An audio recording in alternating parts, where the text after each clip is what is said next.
할렐루야. 네, 오늘도 은혜 주실 주님 기대하고 믿습니다.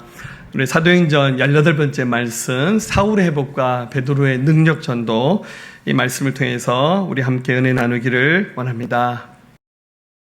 이 세상을 바라보는 다양한 관점이 존재할 수 있습니다. 자주 쓰는 말입니다만 인생은 해석이 중요합니다. 그 관점, 동일한 사건과 역사를 다양한 관점에서 볼 수 있을 때, 특별히 본인이 가지고 있는 그 관점의 틀을 요즘 사람은 프레임이라고 그렇게 말합니다.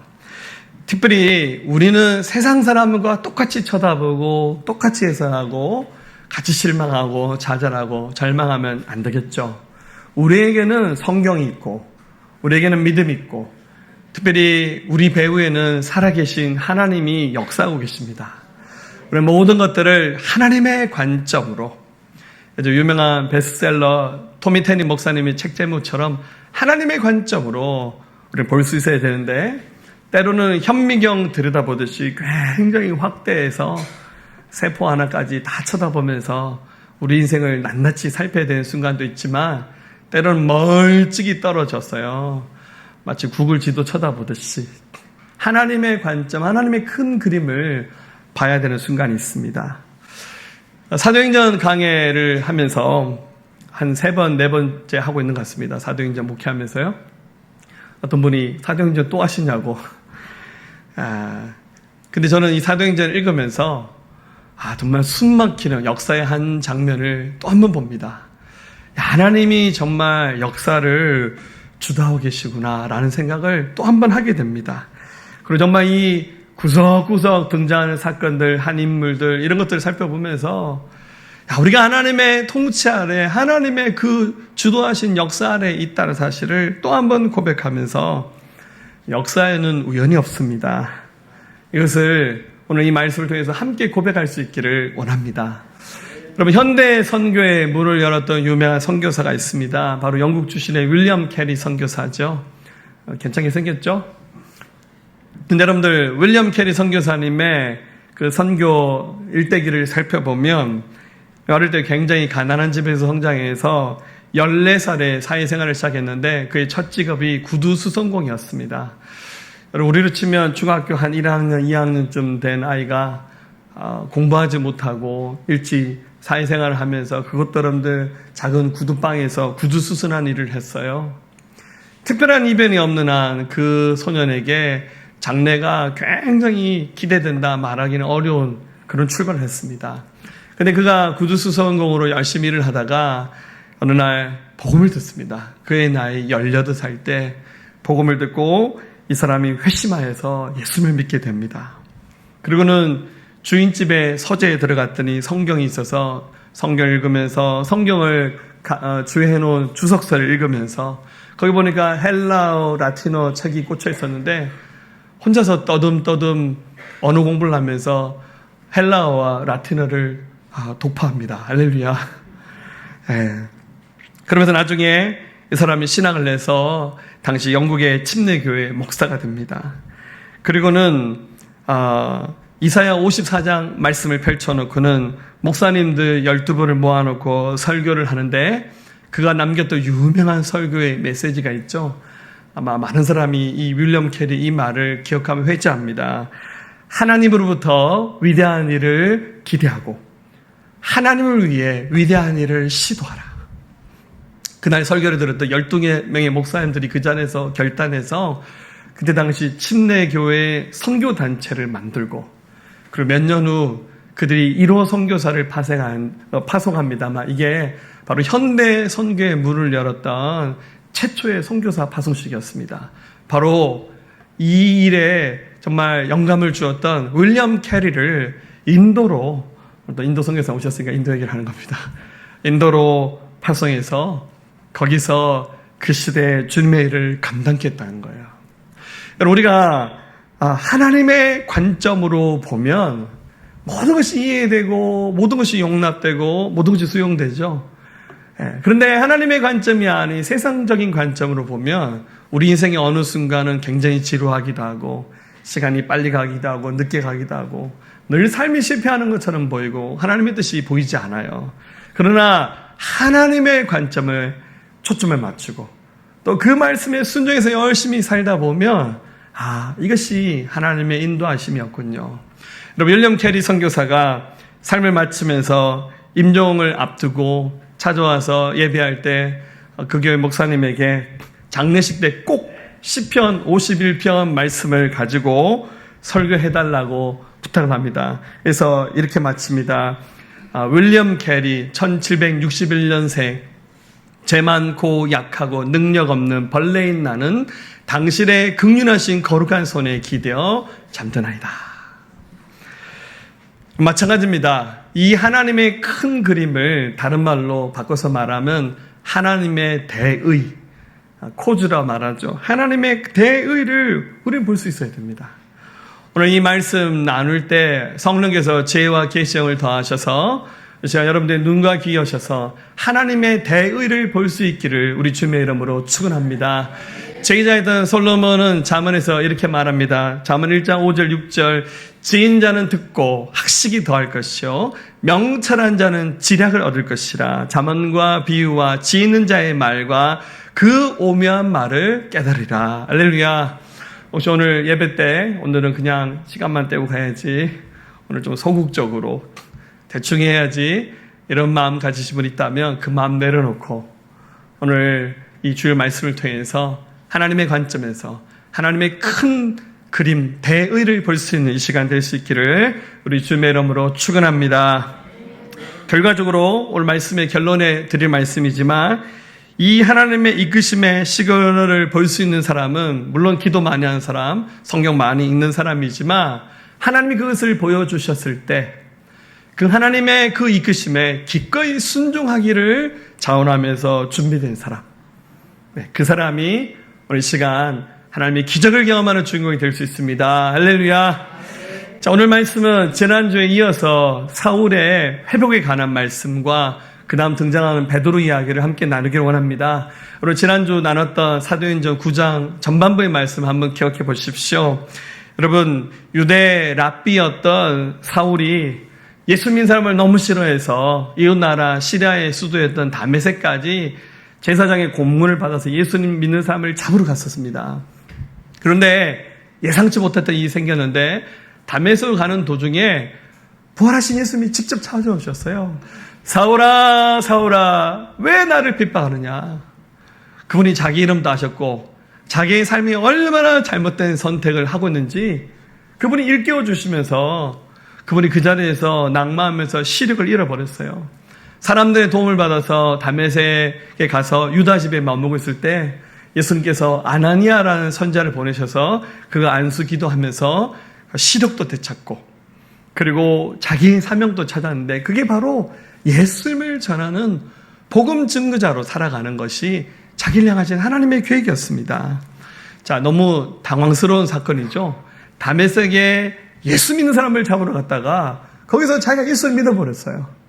자, 아무런 준비가 되지 않았지만 그 말을 듣자마자 순종할 수밖에 없었어요. 그래서 이 사울이라는 사람이 예수를 믿자마자 바로 전도하는 거예요.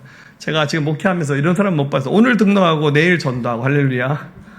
그런 거예요. 오늘 예수님 믿기로 교회 등록하면서 바로 다음 주에 한 새신자 한 10명씩 데려오시는 분. 아직은 제가 못 봤어요. 할렐루야. 다음 주에 그런 기적이 한번 일어났으면 좋겠습니다. 할렐루야. 사울이 지금 그렇게 180도 바뀌어버렸어요. 그러니까 어떤 현상이 나타나냐면 그 다메섹에 있는 유대인들, 유대교를 신봉한 유대인들이 이 사울을 너무 미워했어요. 저 사람 특이하다. 어떻게 예수 믿는 사람을 잡으러 왔다가 지가 믿어버리냐고. 그것도 혼자 조용히 믿으면 되는데 믿자마자 바로 그냥 전도를 하는 거예요.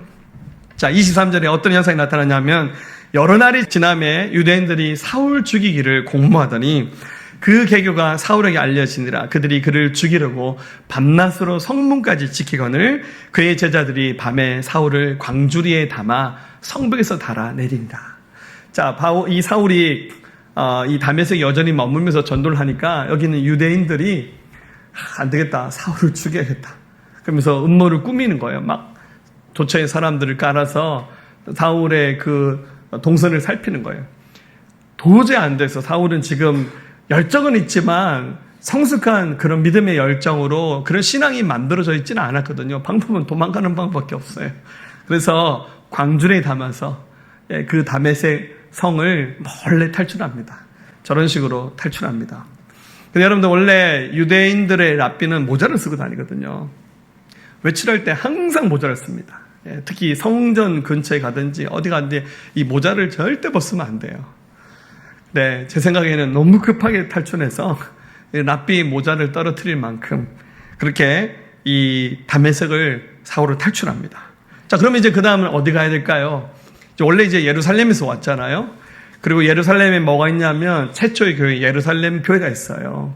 근데 지금 예루살렘 교회가 스데반 집사의 순교 이후에 교회가 흩어져서 성도들이 다 같이 모여서 예배 드리기는 어려운 상황입니다.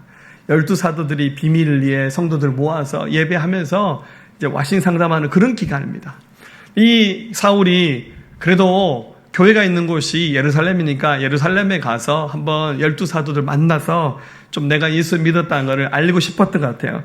그래서 사울은 그 다음 행선지로 예루살렘으로 향합니다. 근데 문제가 생겼어요. 이 사람이 너무 급작스럽게 바뀌었으니까 예루살렘에 있는 제자들조차 이 사울의 핵심이 의심스러운 거예요. 혹시 다른 음모를 가지고 예루살렘 교회 성도들이 모여있는 장소를 찾아서 핍박하려고 하는 것이 아닌가 하는 생각이 들어서 이 사울이 제자들에게조차 배척을 받습니다. 26절 사울이 예루살렘에 가서 제자들을 사귀고자 하나 다 두려워하여 그가 제자됨을 믿지 아니하니. 그러니까 사람이 달라져도 너무 확 달라져 버렸어요. 그러니까 저 사울의 회심이 진짠가? 다 의심스러운 눈으로 보고 있었어요. 자, 여러분 사람이 나이가 들면 두 마리 개를 조심해야 됩니다. 편견과 선입견입니다. 이 편견이라는 게 어마어마하죠. 어떻게 저 사람이 예수 믿을 수 있겠나. 자, 그런데 이 사울이 예루살렘 교회에 들어가서 자기를 드러낼 때 그 일을 돕는 역할을 하는 사람이 있습니다. 이 사람은 바로 누구냐 하면 바나바 사도였습니다. 자, 전 개인적으로 신약 성경 읽으면서 이 사람 참 괜찮다 하는 사람 중에 한 사람이 바나바 사도입니다. 이 사람 원래 이름은 요셉이었고요. 이름 뜻은 위로의 아들. 상담자들이 가장 좋아하는 롤모델이 바나바 사도입니다. 지중해 구브로라는 섬이 있는데 이 구브로 섬 출신의 레이 지파 출신의 사람이 바로 이 바나바였습니다. 원래 이 바나바가 사울을 알았던 사람이에요. 친하게 지냈는지 모르겠지만 하는 행적이 예수 믿는 사람 핍박하니까 바나바는 이미 예수를 믿고 그래서 이 사울의 행동을 유심히 보고 있었는데 이 사람이 확 바뀐 거예요. 그래서 바나바가 사울을 먼저 만나서 한 사울을 한 며칠 데리고 다니면서 이 사람이 진짜 믿나 안 믿나를 살피는 거죠. 여러분 우리가 다른 건 모르겠는데 같이 교제해보면 이 사람이 믿음 있는 사람인지 아닌지 대충 감이 와요.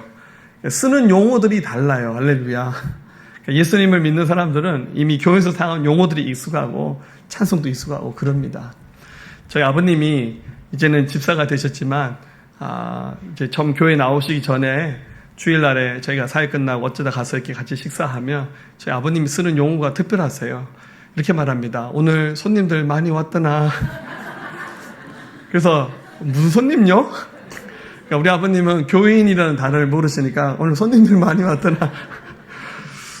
교회 가서 헌금하고 오신대요. 감사헌금. 감사헌금 왜 하냐니까 밥값은 내고 와야지. 그게 이제 감사헌금이 아니라 밥값 낸다고 생각하시더라고요. 자, 오늘 밥값 안 내셔도 돼요. 할렐루야. 오늘 다 공짜입니다. 커피도 마음껏 드세요. 자, 이제 바나바가 사울의 그 회심을 살펴보니까 이 사람 진짜 예수를 믿는 거예요. 말과 행동이 달라요. 그래서 바나바가 사울의 손을 꼭 잡고는 교회로 데려갑니다. 27절 바나바가 데리고 사도들에게 가서 그가 길에서 어떻게 주를 보았는지와 주께서 그에게 말씀하신 일과 다메섹에서 그가 어떻게 예수의 이름으로 담대히 말하는지를 전하니라. 그래서 28절 사울이 제자들과 함께해서 예루살렘에 출입하여 자 바나바의 중재와 헌신으로 결국 예루살렘 교회가 이 사울이라는 사람의 회심을 믿고 그를 받아들입니다. 아시겠지만 사울이 우리가 나중에 아는 사도 바울이 되죠. 자, 의심의 눈초리로 바라보던 예루살렘 교회 성도들이 이 사울을 진짜 믿어주기 시작한 거예요. 사랑하는 여러분, 교회 안에는 바나바 같은 사람이 꼭 필요합니다. 여러분, 정말 준비되어서 교회에 등록하신 분들도 있지만, 교회 오기 전에 정말 멀리 갔다가, 정말 의지할 때가 주님밖에 없어서 돌아오신 분도 있고요. 그리고 예수 믿기 전에, 여러분, 예수님 바깥에 세상에 행복이 어디 있어요? 많은 실패와 좌절들, 상처들이 있다가 교회 왔잖아요. 그래서 교회 올 때부터 눈빛이 팍 빛나면서, 이렇게 하면 좋겠지만, 눈빛이 흐린 채로 오신 분도 있어요. 나 힘들어요. 죽고 싶어요. 이런 인상 가지고 오신 분도 있어요. 그럼 교회는 어떻게 됩니까? 그분들을 바나바처럼 수용하면서 정말 믿음의 최정상에 설 때까지 그들을 품어줘야 됩니다. 누구나 다 초신자 시절이 있어요. 주기도문도 못 외우고 기도도 어떻게 하는지 모르고 예배 드리는데 일어나라는지 앉으라는지 찬송을 부르는데 왜 이렇게 어려운 찬양을 많이 부르는지 우리 다 그런 시절이 있잖아요. 오늘 성경자 사도행전 나만 못 찾아요. 다 찾았는데 우리 다 그런 시절이 있어요. 그런데 누군가가 아베의 마음을 가지고 품어주면서 그 사람을 위해서 시간도 내주고 때로는 맛있는 것도 좀 사주고 선물도 해주고 그러면서 믿음의 최정상에 설 때까지 섬기는 여러분들 바나바 사도 같은 역할을 하신 분들이 우리 교회 안에 많이 생겨나기를 주님의 이름으로 축원합니다. 그래서 우리 교회 새가족팀 멤버들을 다 바나바라 부릅니다. 새가족이 오면 자꾸 옆에 낯선 분이 내 옆에 앉아요. 지령을 받았어요. 할렐루야. 새가족 팀장한테 지령 받았어요. 저분 정착할 때 옆에 앉아있으래. 그래서 같이 밥도 자꾸만 날 따라서 같이 밥을 먹어요. 알고 보면 그분이 바나바예요. 내가 당신 품을게요. 내가 당신 위해서 기도할게요. 그거죠. 자, 여러분들, 이 사울이 결국 우리가 아는 유명한 사도 바울이 됩니다. 근데 바울이 하루아침에 만들어집니까? 이 사람도 아무것도 몰라요. 이 사울이라는 사람이 회복을 향해서 가야 되잖아요. 지금 하나님이 비밀병기처럼 신약 시대를 완전히 흔들어 놓는 위대한 선교사가 탄생하는 이 과정 가운데 있는 거예요. 근데 오늘 이 순간에는 사울이라는 사람은 굉장히 연약한 거죠. 정말 끝이 안 보이고 답이 안 보이는 인생처럼 보였으니까 바나바 봤을 때 한심해요. 아이고 이거 돈 되겠나? 이런 거죠. 그렇지만 어떻게 합니까? 근데 또 열정은 있어요. 보세요. 29절 또 주 예수 이름으로 담대히 말하고 헬라파 유대인과 함께 말하며 변론하니 그 사람들이 죽이려고 힘쓰거늘. 자, 다른 제자들은 지금 예루살렘 교회가 깨져 난리가 났잖아요. 그래서 지금 좀 숨고르긴 하는데 사울은요 열정이 넘쳐났어요. 나가서 막 전도해보고 예수님 얘기하니까 이거 예루살렘 교회 사람 아이가 하면서 이거 새로운 빌런이 나타났구나. 그러면서 굉장히 주목하는 거예요. 그러니까 바나바와 예루살렘 교회 성도들, 제자들이 봤을 때 사울이 열정이 있는데 이거 아무 훈련이 안 돼 있구나. 큰일 났다. 그래서 어떻게 합니까? 사울을 다른 데로 옮깁니다. 30절 형제들이 알고 가이사라로 데리고 내려가서 다소로 보낸다. 한번 지도를 보면요. 예루살렘에서 지금 다메섹 갔다 왔잖아요. 다메섹 돌아왔죠. 그러고 난 다음 그를 가이사라로 보내고 가이사라는 지중해 연안에 있는 로마에서 이스라엘 통치할 때 만든 위성도시입니다. 그 로마로 또 파견된 총독이 머물고 있는 곳인데 여기 보냈다가 그리고는 어떻게 합니까? 쭉 위에 자기 고향이 다소거든요. 지금의 터키 땅입니다. 다소로 보내버립니다. 이거는 뭡니까? 사울아, 니 좀 훈련 좀 받고 와라. 네가 랍비 출신이기 때문에 구약 성경 많이 하는데 그게 아니라 너 예수님을 알아야 된다고. 그래서 이 초대교회 예루살렘 교회는 사울이라는 사람을 훈련시키기 위해서 이런 일을 합니다. 자, 그런데 이 과정 가운데 여러 가지 좀 설이 있습니다만은 예루살렘에서 가이사라로 곧바로 가서 다소로 갔다고 지금 밝히고 있지만 그 사이에 그가 아라비아 광야로 내려갔다는 얘기도 나옵니다. 실제로 사울이 그렇게 나중에 바울이 돼서 자기의 그 처음 예수 믿었던 시절에 대해서 얘기를 하는데요. 갈라디아서 1장 17절에 보면 또 나보다 먼저 사도된 자들을 만나려고 예루살렘으로 가지 아니하고, 그러니까 이 말 문맥 그대로 보면 예루살렘에 먼저 가지 않고 아라비아로 갔다고 했죠. 그래서 순서가 아라비아로 먼저 갔을 가능성이 많습니다. 지금 이 사도행전 9장에 있는 말씀은 연달아 기록돼서 시간의 관계 우리가 느낄 수 없지만 예루살렘으로 갔다가 아라비아로 갔는지 아라비아로 갔다가 예루살렘 갔는지 모르겠지만 아무튼 그가 아라비아로 갔다가 다시 다메섹으로 돌아갔다라고 말하고 있습니다. 자, 아라비아는 도대체 어딥니까? 예, 우리 램프의 주인공 알라딘이 있는 아라비안 나이트가 아니고 예, 여러 가지 정황상 사도 바울이 되기 전에 사울이 갔던 아라비아는 지금의 요르단으로 보는 것이 맞을 것 같습니다. 그가 요르단으로 내려가서 거기서 적어도 한 3년 이상은 체류합니다. 그 요르단의 수도가 암만이잖아요. 성경은 암몬이죠. 그리고 이제 암만에서 아래쪽으로 쭉 내려가다 보면 굉장히 특이한 지형 가진 도시가 나오는데 현대에서 페트라로 불리는 곳입니다. 이번에 성지순례 가서 제가 페트라를 갔다 왔습니다. 사진 찍었죠? 자랑질 맞습니다. 여러분들 앞에 사진을 먼저 보여주시면요. 페트라는 굉장히 특이한 지형으로 된 페트라는 뜻 자체가 큰 바위라는 뜻입니다. 이 사막 한가운데 이런 기암 절벽이 있습니다. 그 사이로 작은 길이 나 있는데 이 길을 따라서 들어가면 또 굉장히 넓은 공간이 나와서 두 번째 사진을 보면 저런 신전을 지어놨습니다. 이 페트라는 구석기, 신석기 문화까지 가질 만큼 굉장히 오래된 고대 도시입니다.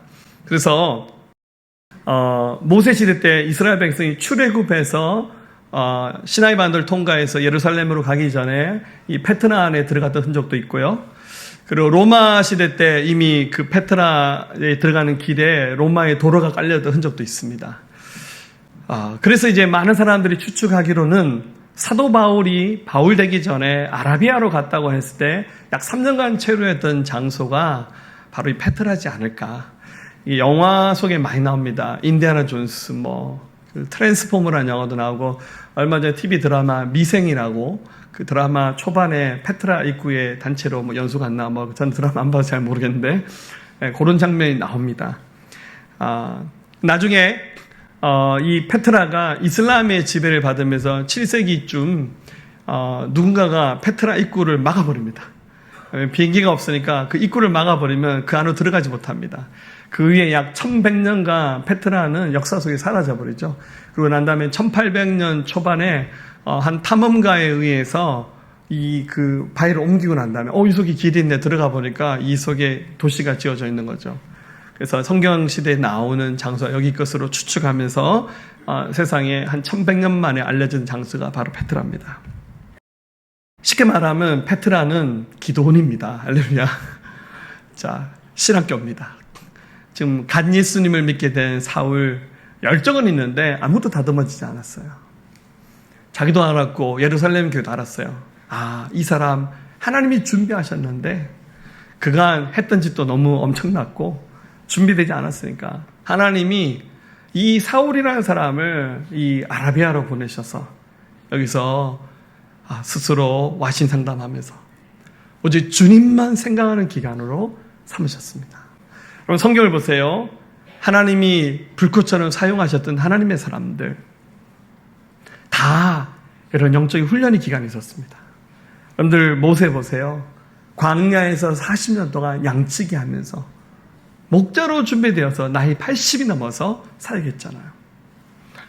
여러분들 예수님도요. 공생애를 시작하시기 30년 전에 30년 동안 무명의 목수의 아들로 이 땅에서 한 인간으로 사시면서 모든 일들을 감당하셨어요.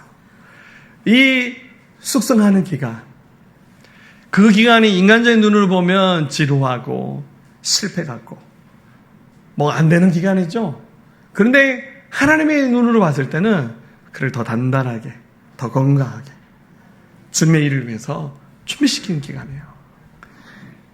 자, 여러분들 아라비아 기도원을 가셔야 돼요. 할렐루야. 이런 주님만 바라보는 기간들이 하나님의 섭리란 사실, 하나님의 큰 뜻을 깨닫고 이해하며 그 앞에 감사함으로 순종함으로 설 수 있기를 우리 주님의 이름으로 축원합니다. 그런데 복음 역사는 계속 확산됩니다. 복음이 확산되면서요, 유대 지방, 갈릴리 지방, 사마리아 지방으로 전해지면서요, 막 교회가 세워지는 거예요. 31절, 그리하여 온 유대와 갈릴리와 사마리아 교회가 평안하여 든든히 서가고 주를 경외함과 성령의 위로로 진행하여 수가 더 많아지니라. 이게 뭐 교회 이름도 붙일 수가 없었어요. 그때 당시에는 교회 이름 붙인다는 그런 개념 자체가 안 돼 있었어요. 그냥 동네 이름 붙이는 거죠. 사마리아 교회, 갈릴리 교회. 우리 교회가 포항에 세워진 첫 번째 교회였으면 교회 이름 뭐다? 포항교회죠. 할렐루야. 그죠? 안 되면 제일교회, 안 되면 중앙교회. 이것도 저것도 안 되니까 우리는 새생명교회입니다. 할렐루야. 처음에 우리 교회 간판 걸 때, 이게 간판이 되게 비싸더라고요. 그래서 새생명까지만 했어요. 교회 안 넣고. 그랬더니 밤에 불은 켜져 새생명. 목사님 보험회사 같아요. 그래서, 우리 돈 좀 더 들여서 그냥 교회에 넣읍시다. 그래서 새생명 교회에 넣었어요. 근데 그것도 이제 세월이셔서 간판이 많이 낡았는데, 야, 여러분들, 교회가 이렇게 막 세워져 나가면서요. 하나님이 없어. 하나님 한쪽에서는 사울이라는 사람을 준비시키고, 또 준비된 사람을 통해서는 하나님의 일들을 계속 이어져 가는 거예요. 자, 이 일의 중심에 쓰임받았던 사람이 12사도 가운데 베드로입니다. 여러분, 사울은 이제 막 훈련받기 시작한 사람이고요. 베드로는 이제 준비된 사람이에요. 왜냐하면 그 전에 이미 실패를 다 경험했잖아요. 그 전에 이미 예수를 모른다고 부인했고 한 대 얻어맞았잖아요. 그러면서 갈릴리 호수에서 눈물 콧물 흘리면서 예수님 다시 제한을 회복했잖아요.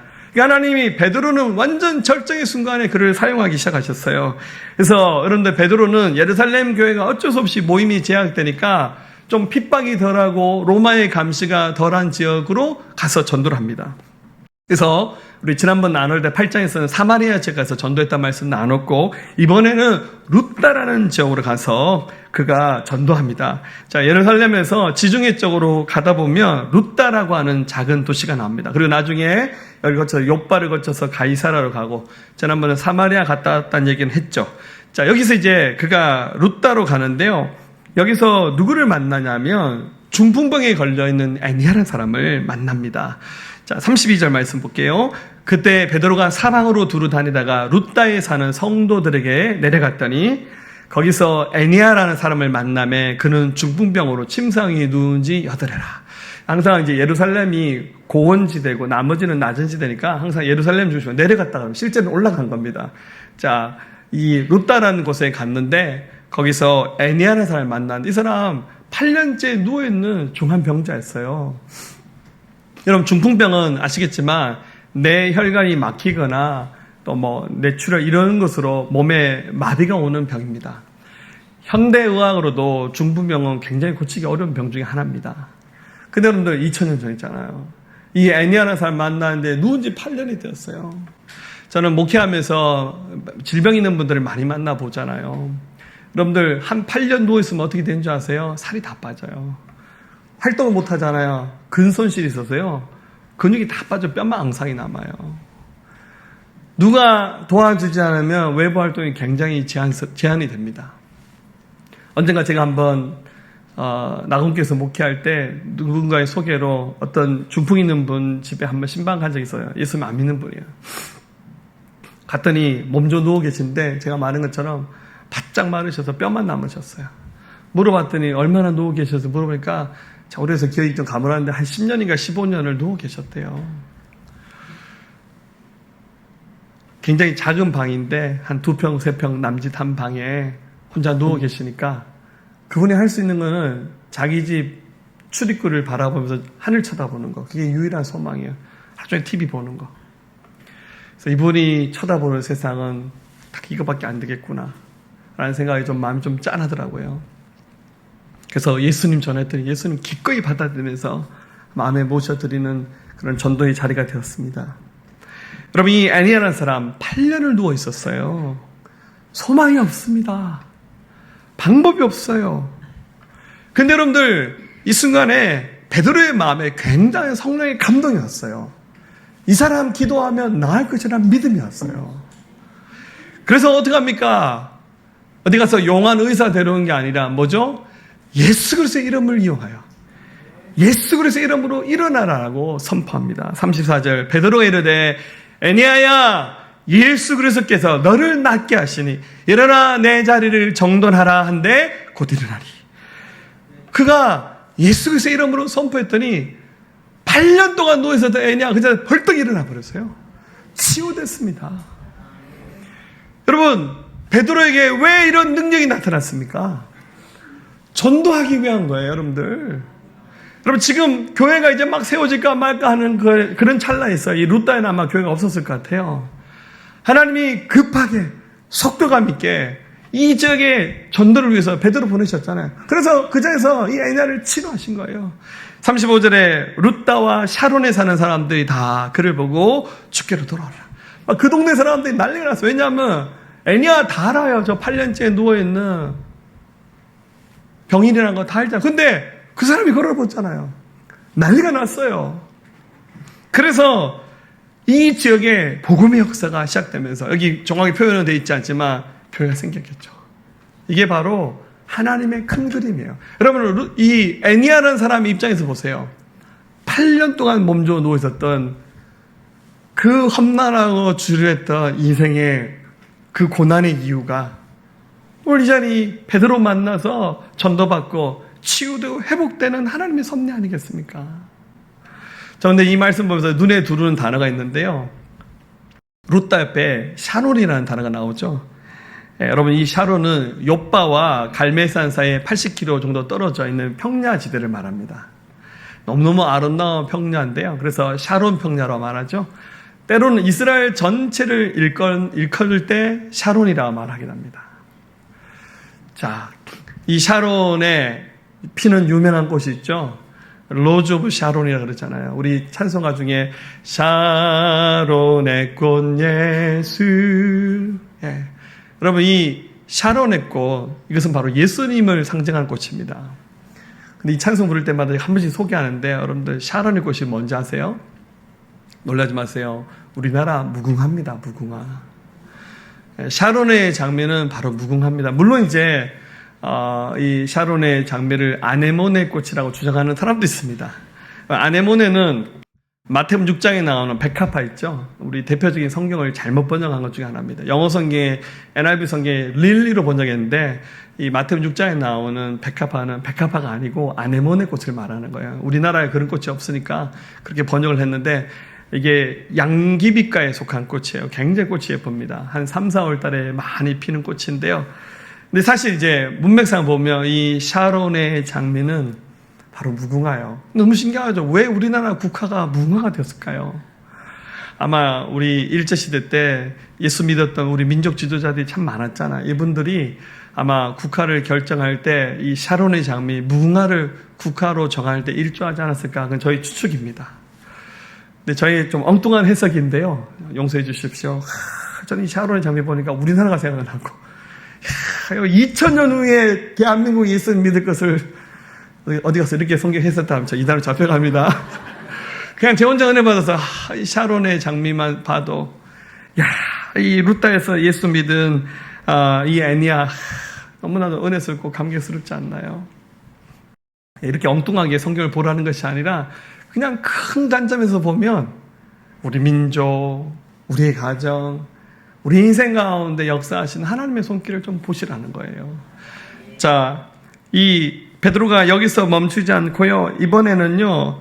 욥바라는 도시로 갑니다. 욥바에서 누굴 만나냐면 다비다라는 사람을 만나는데 이 사람의 다른 이름은 도르가입니다. 근데 이 룻다에서 북서쪽으로 한 17km 떨어서 얼마 되지 않죠. 몇 시간이면 걸어갈 수 있는 거리입니다. 거기서 다비다라는 사람을 만났는데 사실은 이 사람이 먼저 이미 목숨을 잃어버렸어요. 36절 욥바에 다비다라는 여제자가 있으니 그 이름을 번역하면 도르가라. 선행과 구제하는 일이 심히 많더니 그때 병들어 죽음에 시체를 씻어 다락에 누이니라. 이미 이 사람이 병을해서 돌아가셨어요. 그래서 장례를 치르기 위해서 몸을 닦아서 그 다락방에 누이고는 장례 준비를 하는 거예요. 근데 여러분들 제가 좀 이런 표현 쓸게요. 정말 골 때린 사람들이에요. 뭐냐면 이 다비다 옆에 있었던 믿음의 사람들이 다비다가 죽었지만 우리 베드로 불러서 기도 한번 해보자. 하나님이 살리실 줄 아냐. 진짜 골 때린 믿음의 사람들이죠. 예. 그래서 어떡합니까? 베드로를 부르는 거예요. 38절 룻다가 욥바에서 가까운지라 제자들이 베드로가 거기 있음을 듣고 두 사람을 보내요. 지체 말고 와달라고 간청합니다. 대단한 믿음이죠. 저도 가끔씩 저의 믿음을 능가하신 성도님들 많이 만납니다. 목사님 이거 해주세요. 기도해주세요. 제 믿음으로는 안 되거든요. 할렐루야. 쪽팔리니까 얘기를 못하고 안 될 것 같은데 근데 너무 믿음이 세. 그래서 알겠습니다. 기도할게요. 여러분 지금 베드로가 어떤 마음으로 갔는지 모르겠지만 이 욥바에 사는 성도들은 뭐 베드로를 넘겨했어요. 죽은 사람을 위해서 기도도 하려니까 베드로 가면서 진짜 이 사람들 대단한 사람들이다. 신방 가는 거죠. 가서 그를 위해서 기도하는데요. 하나님께서 베드로의 마음에 큰 감동을 주시면서 다비다를 살려내십니다. 할렐루야. 자, 베드로가 기도합니다. 39절 같이 읽어볼까요? 베드로가 일어나 그들과 함께 가서 이르매 그들이 데리고 다락방에 올라가니 모든 과부가 베드로 곁에 서서 울며 도르가가 그들과 함께 있을 때 지은 속옷과 겉옷을 다 내보이는 것을 베드로가 사람을 다 내보내고 무릎을 꿇고 기도하고 돌이켜 시체를 향하여 이르되 다비다야 일어나라 하니 그가 눈을 떠 베드로를 보고 일어나 앉는지라. 할렐루야. 기가 막히죠. 이 다비다가 뭔 일을 했는지 알겠죠? 아마 그 배틀 같은 걸 짜서 옷을 만드는 그런 일을 했는 것 같아요. 그러면서 그런 거 가지고 다른 사람 구제하고 한눈에 봐도 정말 신실하신 분이었어요. 그래서 베드로가 마음에 큰 감동을 받고는 사람들 내보내고 기도하면서 다비다야 일어나라 믿음을 외쳤더니 그가 눈을 뜨면서 살아나는 기적이 나타났어요. 여러분 난리가 났습니다. 죽은 지 얼마 된지 모르겠지만 이 동네 사람들 다 알잖아요. 베드로의 이 능력 전도의 사역이 나타나면서요. 이 지역에 소문이 나면서 많은 사람들이 예수님께 돌아옵니다. 41절 베드로가 손을 내밀어 일으키고 성도들과 과부들을 불러들여 그가 살아난 것을 보이니 온 욥바 사람이 알고 많은 사람이 주를 믿더라. 할렐루야. 기가 막히지 않습니까? 제가 좀 성모병원에 가까운 병원이니까 한번 신방 가야 되겠어요. 할렐루야. 예, 사랑하는 여러분, 우리 선교사님들의 이야기를 들을 때마다 가끔씩 선교지에서 불치의 병이 나았고 기적이 나타났다 얘기들을 굉장히 많이 듣습니다. 우리 대한민국 안에도 초창기 우리 한국교회 안에 굉장히 많은 역사가 일어났다는 간증들을 들었습니다. 근데 솔직히 요즘에는요, 그런 간증들 잘 못 들어요. 그리고 우리에게 부흥합니다. 어마어마한 부흥의 역사 일어납니다. 솔직히 이런 얘기가 잘 안 들려요. 여러분 기독교 서점에 책 사러 가면요 팔리는 책이 없어요. 그리고 이렇게 막 서점에 베스트셀러 되는 책 중에 영혼이 구원받았습니다. 부흥이 일어났습니다라는 책, 제가 근 한 10년간 그런 책 본 적이 없는 것 같아요. 왜 그렇습니까? 우리 하나님 주무십니까? 하나님 쉬고 계신 거예요? 아닙니다. 우리 하나님 어제나 오늘이나 동일하십니다. 다만 우리들이 굉장히 많은 편견과 선입견들, 우리의 경험들을 가지고 하나님 역사를 제안하고 하나님 말씀을 우리가 가치 판단해서 안 됩니다, 불가능합니다, 못합니다. 그러니까 하나님 말씀을 그냥 우리가 거부하는 거예요. 그러나 그 가운데서도 믿음을 가지고 순종하는 사람들, 순종하는 사람들의 삶에는 기적이 나타납니다. 여러분, 우리 하나님의 능력 떨어지지 않았어요. 걱정하지 마세요. 우리 하나님 돈주머니 돈 떨어지지 않았어요. 걱정하지 마세요. 우리가 우리 생각, 경험들을 가지고 자꾸만 하나님을 제한시키는 거예요. 하나님은 다 준비되어 있는데 우리가 하나님의 관점에서 바라보지 못하는 거예요. 여러분, 지금 하나님이 준비하셨던 사울이라는 사람, 하나님 더 많이 해보시기 위해서 사울아, 아니는 아라비아 기돈에 가서 한 3년만 있다 와라. 거기가 선지 생도학교다, 신학교니까 가서 도 좀 닦고 와. 지금 은혜의 절정기에 있었던 베드로에게는 더 강력한 성령의 기름 부음과 능력과 믿음들 주시면서 그를 사용하셨습니다. 초대교회 이끌어가는 투톱으로 결국 나중에 회복된 사울을 바울로 변화시켜서 이방세계에 복음 전하는 일을 하게 하셨고, 이스라엘 곳곳을 돌아다니며 사역하는 일을 하나님 베드로에게 맡기셨어요. 그래서 1세기의 사역의 두 축은 베드로와 변화됐던 사도 바울이 이 일을 감당합니다. 여러분 세계 지도를 펼치고 매일매일 기도하세요. 우리 이 전 세계 변방이 살고 있어요. 우리 대한민국 여러분들 아시아 극동아시아예요. 여기서 유럽 가려면 비행기로 10시간 넘게 타고 가야 돼요. 정말 구석에서 여기서 여러분들 미국 가려면 태평양 건너가야 됩니다. 근데 여러분들 우리는 또 대한민국에서 저기 끄트머리 호미곶이라고 우리는 그 포항에 살고 있습니다. 우리가 가진 능력 작아요. 부족합니다. 그러나 하나님의 관점으로 보세요. 하나님의 눈으로 보십시오. 좀 일하고 계십니다. 우리 부르고 있어요.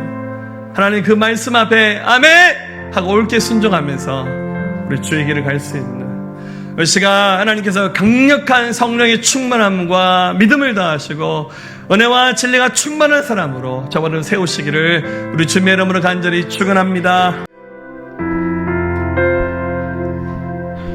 깊은 절망에 수렁 가운데 주님께 닿을 수 없던 우리 어둠 밤중에 하늘을 향해 주의 이름 나 부를 때 어둠을 뚫고 오신 주 사랑 나의 절망 거두셨네. 주님의 공로 다 이루셨네. 주 예수 나의 산소망. 할렐루야. 주를 찬양하라. 할렐루야. 주를 찬양하여라. 할렐루야. 자유케 하셨도다. 죄의 저주 끊으시 주께 구원이 떠나. 주 예수 나의 산소망. 그 누가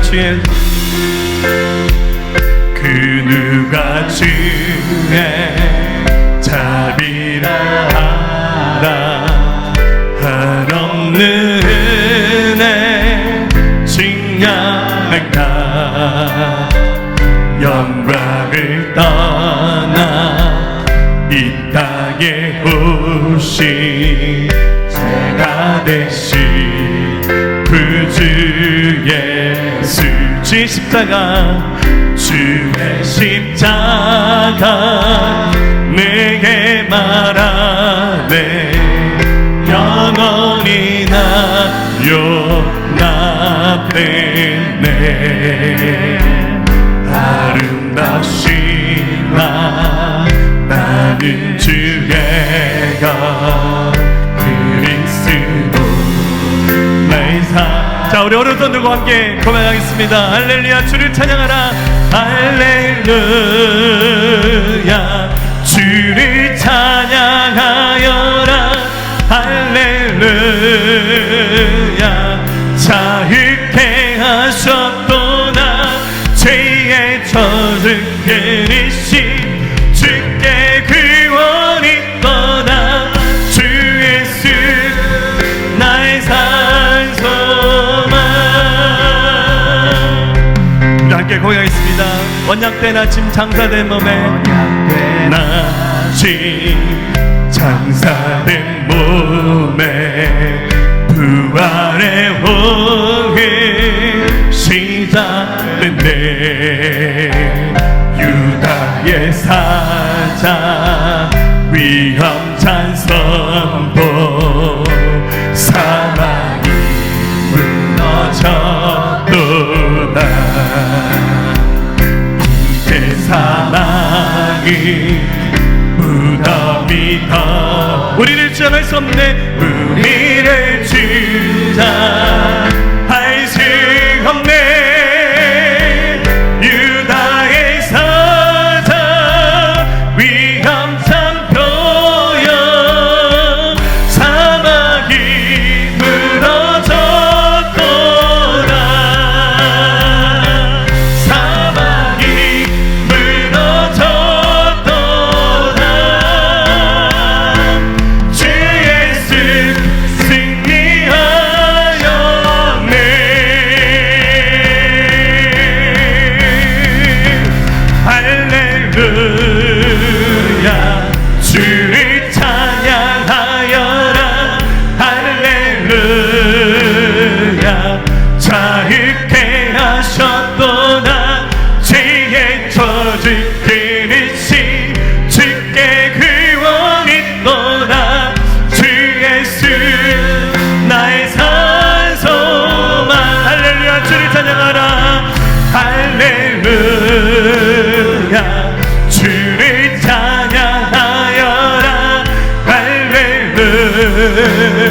죽기르신 주께 구원을 떠나 주 예수 나의 산소만 그리스도 나의 산소만 당신은 나의 산소만. 아멘. 기도합시다.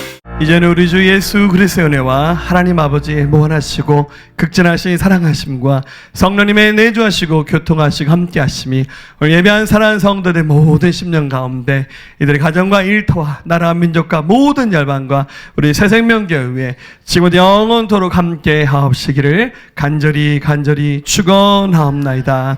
아멘.